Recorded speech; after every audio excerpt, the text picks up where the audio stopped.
Oopsie, oopsie. Ano, kumusta mga kababayan? Nandito na po tayo sa Newark. Malapit na po tayo sa Newark Airport. So, makikita nyo po, ganito po ang buhay dito sa Elizabeth. Ay, Newark pa ho tayo ngayon. Pero mamaya makarating na ho tayo. Ayan po yung New Jersey Transit na sinasabi namin po sa inyo. Katulad po ng EDSA sa atin. So, ang kadiferensyahan lang po, yung mga train na yan ay nagka-travel po from different states. Ang sa atin lang po is from talagang EDSA lang siya.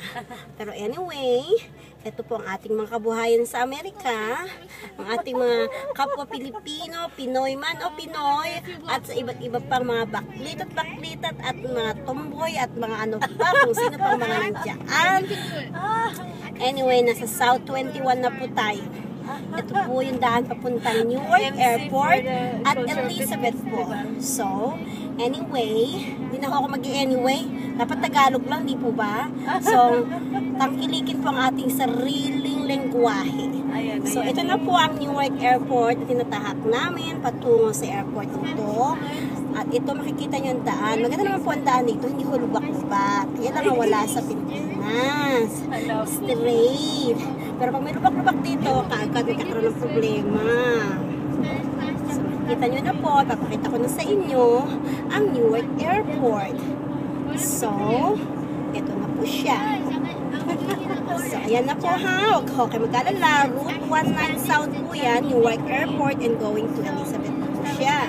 So, ayan po siya. Makikita nyo. Hindi ko gaanong kalapitan. Pero yan po ang bungad ng Newark Airport. Hindi pa ho masyadong malapit dito.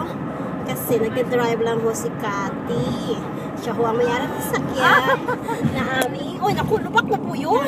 Naku, may lubak na pala dito. Hindi ko akalain. Siya nga pala. Newark, Newark. Ay, nako. Sige lang po. Newark Airport po yan. Sige po kayo. Someone gotta go potty. Okay. Oh! Ha? She has to go potty. You go potty. Oh, hurry. We're close by. We're close there. You do like this. Hold it. Okay? Hold it. Okay. Oh my gosh. May ihina po ang bata eh. Paano po ba yan? Ay naku, ayan na po yung tower ng Newark Airport.